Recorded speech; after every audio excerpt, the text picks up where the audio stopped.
El príncep Ventafocs, un conte de Babet Col, edicions Destino. El príncep Ventafocs no us semblava un príncep, de tan petit, pigallat, pollós i prim com era. Tenia 3 germans ganapiassos i peluts, que sempre es reien d'ell. Ho, ho, ho, ho. Tothora eren a la disco Palau, amb unes princeses amigues seves. I el pobre príncep Ventafocs sempre a casa neteja que netejaràs, el que ells embrutaven. Si fos fort i pelut com els meus germans, pensava a la vora del foc en acabar la feina. Un dissabte a la nit, mentre ell rentava mitjons, per la xemeneia va caure una fada una mica llardosa. Tots els teus desitjos s'acompliran, va dir la fada. Zis, zas, bum, tic-tac, totxe. Aquesta llauna buida serà un cotxe. Bif, bam, bon, bo, bo, vas. A la disco tu aniràs. Això no rutlla, va dir la fada. Dit de rata i ull de tritó petit, que els teus parracs es converteixin en un vestit. Carat, va pensar la fada, no volia dir pas un vestit de bany. Ara compliré el teu desig més gran, seràs pelut i gegant. I tant que s'hi va tornar el príncep Ventafoc. Ostres, va dir la fada, ja m'ha tornat a sortir malament això, però segur que a mitjanit serà com abans.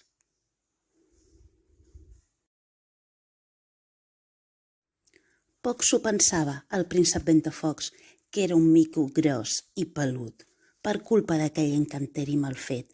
Ell es trobava d'allò més bufó. I a la disco hi falta gent. El cotxe era molt petit, però en va saber treure profit. Però en arribar en aquella disco de prínceps, no va passar per la porta de tan gros com era.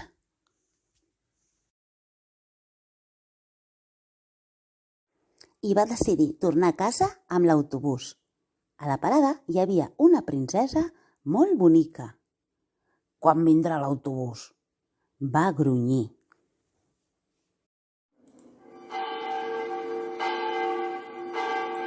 Sort que van tocar les 12 i el príncep Ventafocs va tornar a ser com abans. La princesa es va pensar que l'havia salvada, espantant aquell mico pelut. «Espera't!», va cridar, però el príncep Ventafocs era tan tímid que ja havia fugit corrents. Fins i tot va perdre els pantalons. Aquella princesa era la bonica i milionària princesa Centimor. Va dictar un bany per trobar el propietari dels pantalons.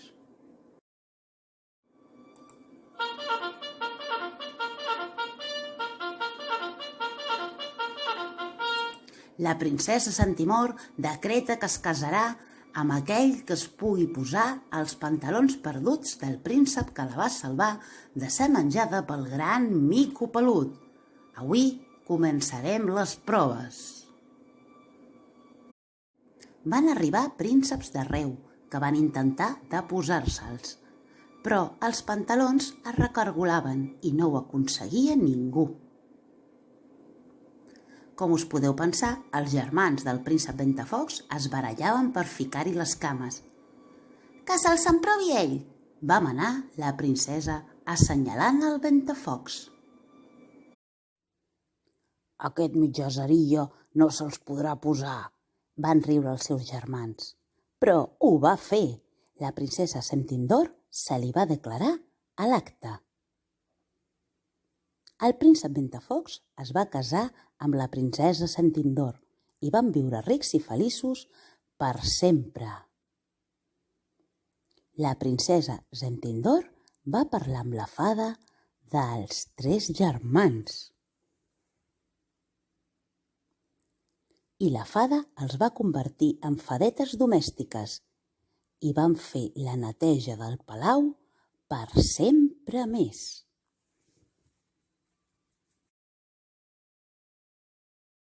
I vet aquí un gos, vet aquí un gat, aquest conte ja s'ha acabat. Animeu-vos a canviar els finals dels contes que sempre us han explicat.